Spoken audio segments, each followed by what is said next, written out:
Assalamualaikum warahmatullahi wabarakatuh. Perkenalkan, nama saya Remai Salbangi Sukusuma dari Prodi Hubungan Masyarakat dengan NIM 1408 520045 tahun 2020 di Universitas Negeri Jakarta. Perkenalkan, nama saya Nadia Anissa Salsabila. Saya berasal dari kelompok 2. Perkenalkan, nama saya Midrati Hasna dari Prodi Hubungan Masyarakat kelas A Universitas Negeri Jakarta angkatan 2020. Perkenalkan, nama saya Sarah Nana Safira dari Prodi Hubungan Masyarakat. Hai, saya Bunga Raisa Ramadhani. Nah, di sini saya pengen ngebahas mengenai interaksi bahasa dan verbal. Yang pertama ada interaksi. Apa sih yang dimaksud interaksi itu? Interaksi merupakan suatu proses yang sifatnya timbal balik dan mempunyai pengaruh terhadap tingkah laku, baik melalui kontak langsung ataupun tidak langsung.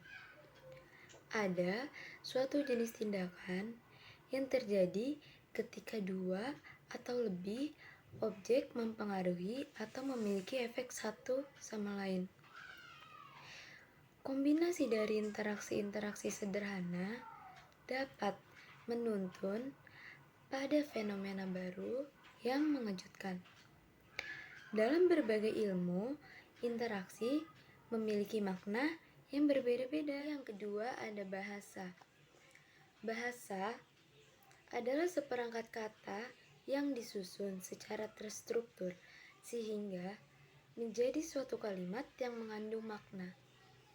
Adapun fungsi bahasa yang mendasar bagi manusia adalah untuk menamai atau menjuluki objek, orang, serta peristiwa. Semua bahasa adalah simbol, tetapi tidak semua simbol termasuk dalam kategori bahasa. Bahasa merupakan komunikasi pikiran dan perasaan melalui sistem sinyal yang berubah-ubah. Contohnya, seperti suara gerak, tubuh, atau simbol tertulis. Bahasa memenuhi kebutuhan kita untuk memahami dunia serta mengekspresikan diri untuk membentuk hubungan. Nah, yang terakhir ada verbal. Apa sih yang dimaksud verbal itu? Verbal atau komunikasi verbal merupakan kata-kata yang diucapkan langsung atau berbicara. Dapat dilakukan melalui face to face atau tatap langsung atau dengan perantara media. Contohnya, berinteraksi menggunakan sosial media atau telepon genggam. Komunikasi verbal yang melalui tulisan bisa dilakukan melalui media seperti surat, postcard, chatting di media sosial, dan lain sebagainya.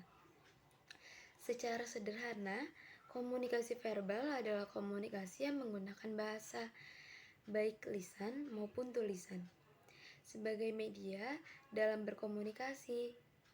Bahasa dapat dibayangkan sebagai kode atau sistem simbol yang kita gunakan untuk membentuk pesan-pesan verbal kita. Saya akan menjelaskan tentang fungsi bahasa sebagai bentuk komunikasi verbal. Bahasa dapat dianggap sebagai suatu sistem kode verbal. Bahasa didefinisikan sebagai seperangkat simbol dengan aturan untuk mengkomunikasikan simbol-simbol tersebut yang digunakan dan dipahami suatu komunitas. Bahasa verbal adalah sarana utama untuk menyatakan pikiran, perasaan, dan maksud kita. Bahasa verbal menggunakan kata-kata yang mempresentasikan berbagai aspek realitas individual kita. Karena sepanjang hidup kita menggunakan bahasa, maka seringkali kita tidak menyadari lagi fungsi bahasa. Kita baru menyadarinya saat kita menemui jalan buntu dalam menggunakan bahasa.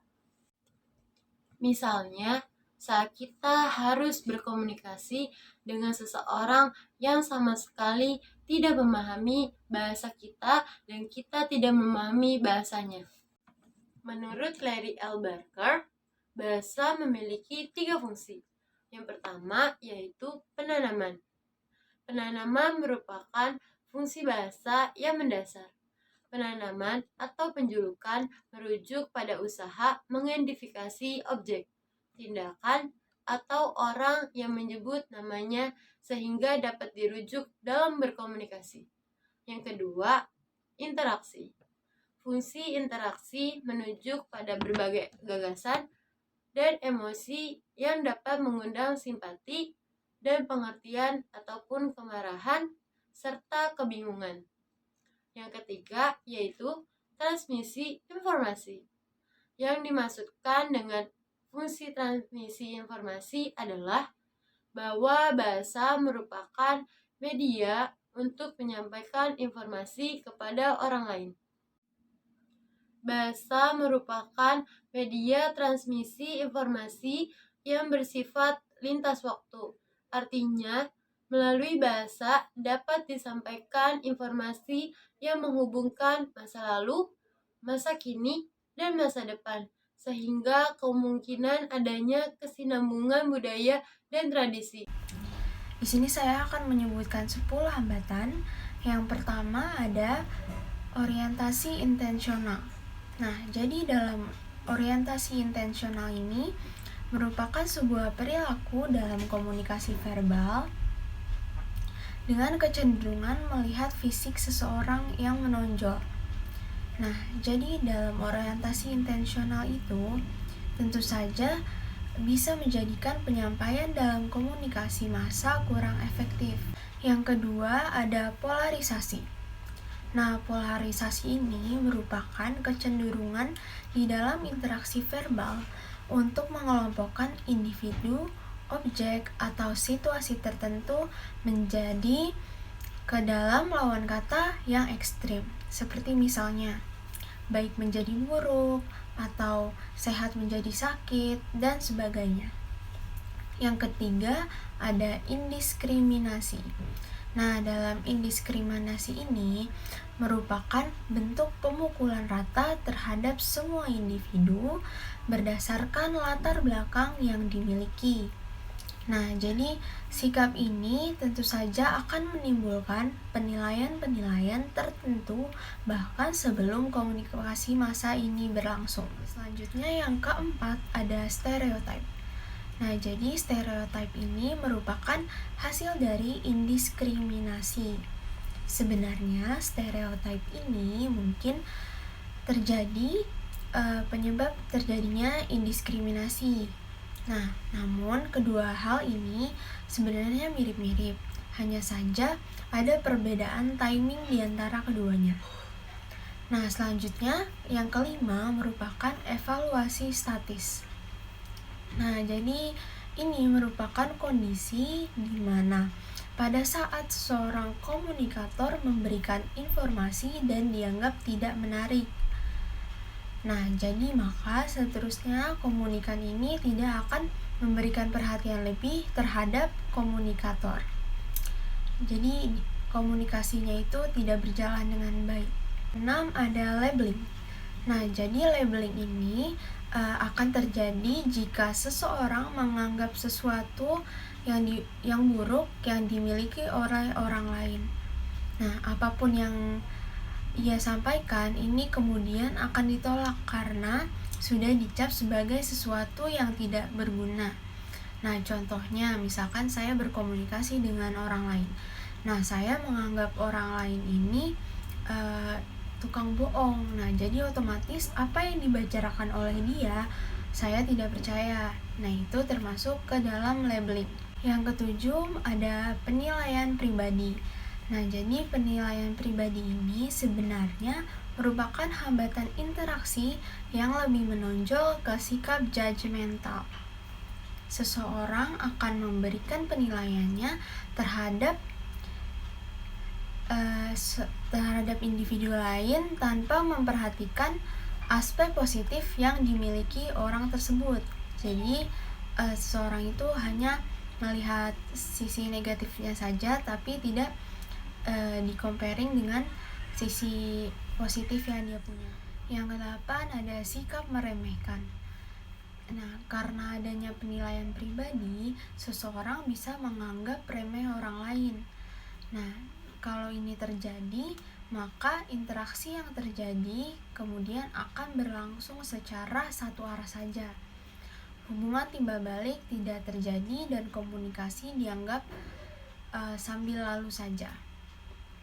Selanjutnya yang ke-9 ada sikap kurang objektif. Nah, sikap ini merupakan akibat dari penilaian pribadi lainnya.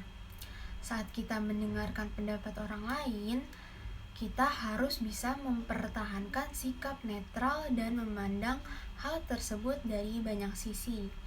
Kecenderungan melihat pendapat dari satu sisi saja akan menimbulkan sikap yang tidak objektif. Nah, yang terakhir, yang ke-10 ini ada bias informasi. Informasi yang simpang siur juga merupakan hambatan yang seringkali terjadi. Nah, umumnya ini karena adanya hambatan dalam penyampaian secara verbal. Nah, oleh karena itu, maka penggunaan sarana dan prasarana juga perlu diperhatikan untuk menunjang komunikasi massa yang efektif.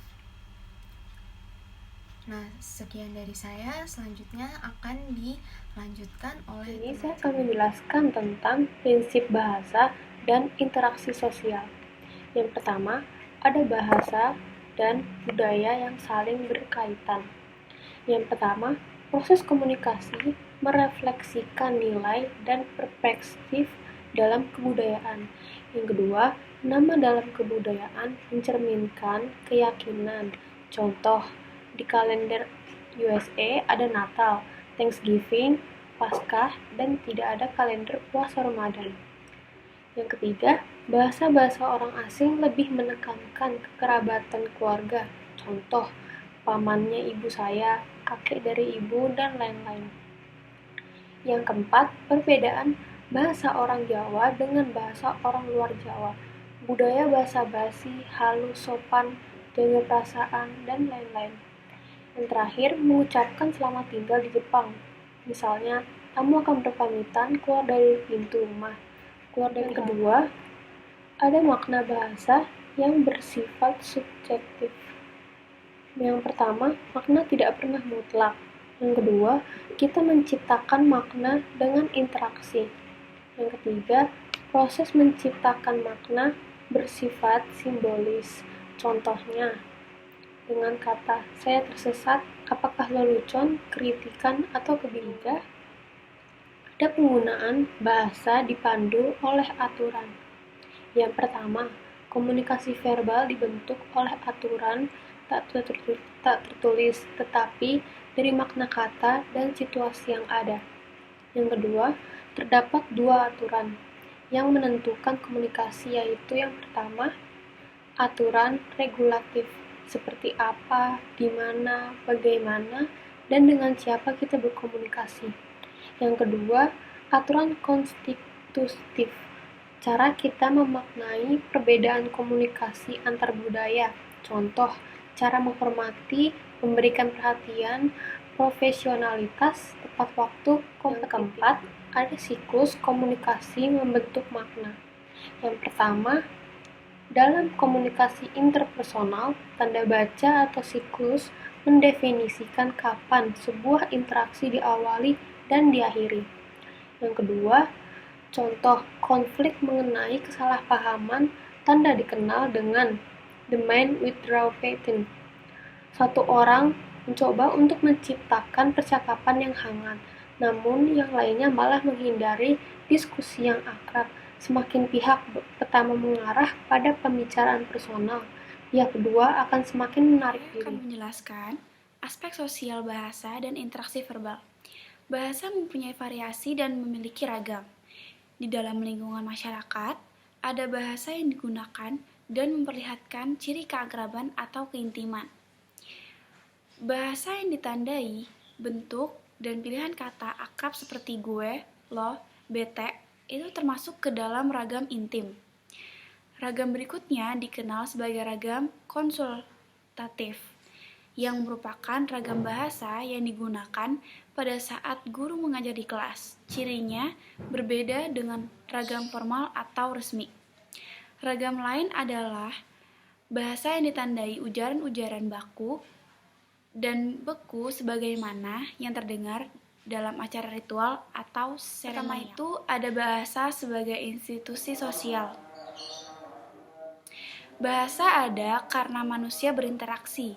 Bahasa adalah sebuah institusi sosial yang dirancang, dimodifikasi, dan dikembangkan untuk memenuhi kebutuhan kultur atau subkultur yang terus-menerus berubah. Subkultur adalah kultur-kultur dalam sebuah kultur yang besar. Mayoritas masyarakat kultur, sedangkan minoritas itu subkultur. Sebagai individu menjadi anggota dari beberapa subkultur. 2. Ada kemampuan simbolis, yaitu kemampuan untuk menggunakan simbol membuat kita dapat bertahan hidup dalam dunia yang penuh ide dan makna. Ada 5 kemampuan simbolis dalam berbahasa yang mempengaruhi kehidupan kita, yaitu pertama, membentuk definisi atau perasaan, pengalaman, orang lain, dan sebagainya. Itu akan muncul labeling yang berpengaruh terhadap komunikasi interpersonal. Kedua, bersifat evaluatif. Bahasa penuh makna sehingga membentuk persepsi kita terhadap orang lain. Ketiga, ada mengorganisasikan persepsi. Sebuah kata tidak berubah namun maknanya bervariasi, seperti pikiran abstrak dan stereotip. Yang keempat, membentuk pemikiran hipotesis, yaitu berimajinasi, mengingat, merumuskan tujuan, dan membentuk alternatif pemecahan masalah. Dan terakhir itu, atau yang kelima, ada merefleksikan diri sendiri, yaitu mengontrol komunikasi dan mengelola citra.